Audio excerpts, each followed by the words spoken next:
So we're just 10 days away from the Iowa Republican caucuses. Is that all?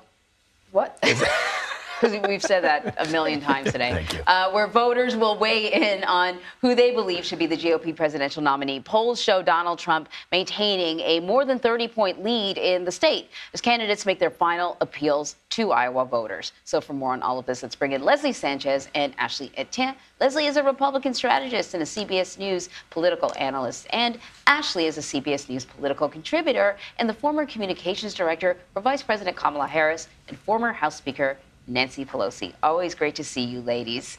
All right, so Leslie, we're going to start with you and Donald Trump. We're seeing candidates, still really struggling to cut into Donald Trump's lead. He's facing sort of a new series of legal challenges having to do with states trying to get him off the ballot. I'm wondering about, the previous legal challenges really haven't had much of an impact. But I'm wondering about this type of approach and whether or not, voters are getting tired of seeing him sort of battle it out over and over again in court, whether or not this type of approach may actually have an impact. Tired of winning, basically, is what you're saying. Yes. Tired of winning, yeah.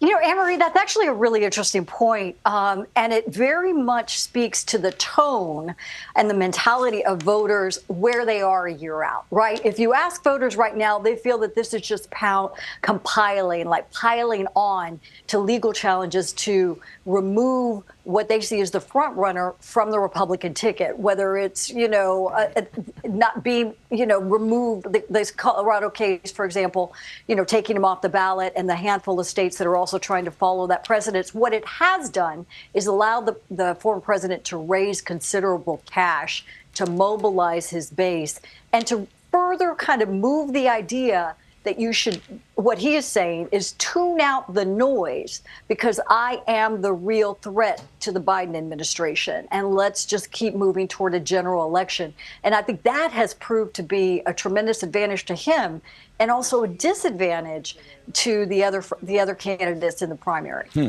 All right. So, Ashley, does it matter who comes in second? I mean, can a communications team spin coming in second in Iowa as a win? I know it might matter for the rest of the field that are seeking the Republican nomination, but does it really matter when it comes to the presumed nominee?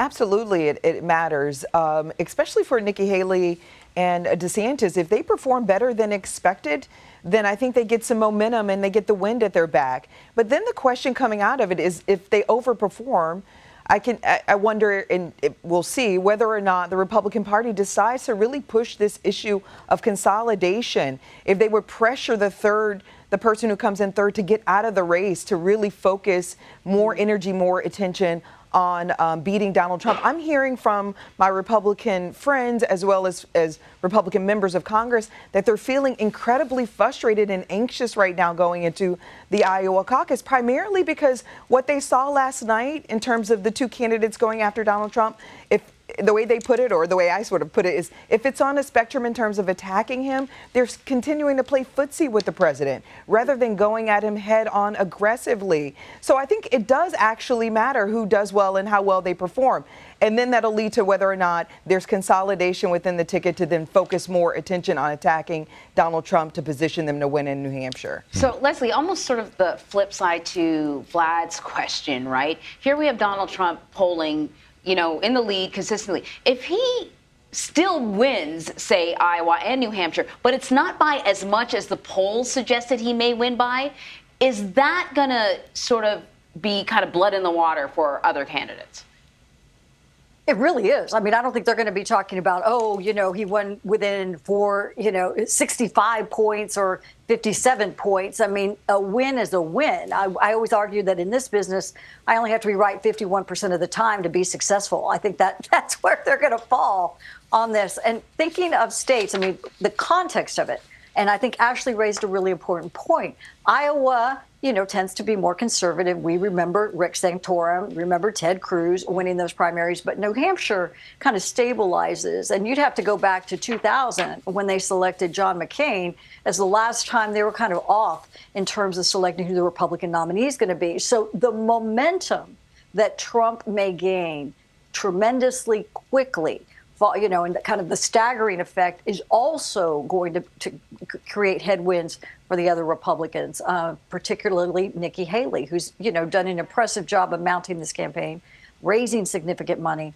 But where does it go? And especially as it leads to South Carolina, where she's still kind of tracking behind DeSantis. So it's still a difficult road. Yeah, that's interesting, Leslie, because actually one of the things that has been fascinating to watch is Nikki Haley has, as Leslie points out, raised a lot of money and did seem to be trending upwards, but then she's had a couple of gaffes, including the fact that she refuses to really directly criticize the former president of the United States, to last night once again reiterating that she'd probably pardon him if she were elected president of the United States and he was convicted of some of these crimes too.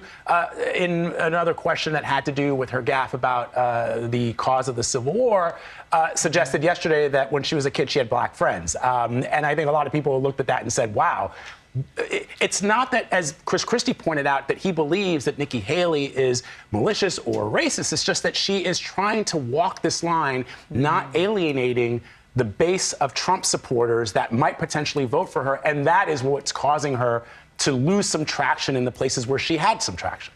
No, that's absolutely right. And it's not just Nikki Haley. I mean, DeSantis is really falling victim to the same strategy. The problem is that both of them are trying to serve all masters. They're trying to placate to Donald Trump's base while drawing a distinction. Nikki Haley specifically lacks, I think, the moral clarity that resonates with all voters, not just Republican voters, but Democratic voters as well.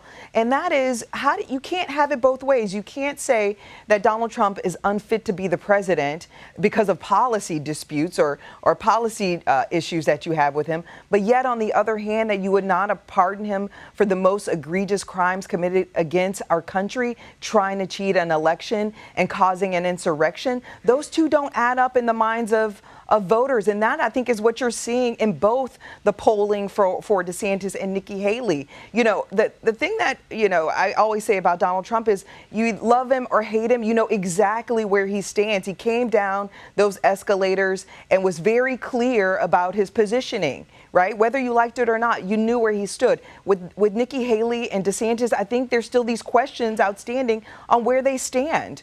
And it's because they lack that moral clarity. So I would have to agree. And I just don't see it changing or getting any better. So I think that's going to continue to show in the polling, and they'll continue to sag. All right. Leslie Sanchez, Ashley Etienne, always great to speak with you both on Fridays. Thank you, guys. See you next week. Thank you.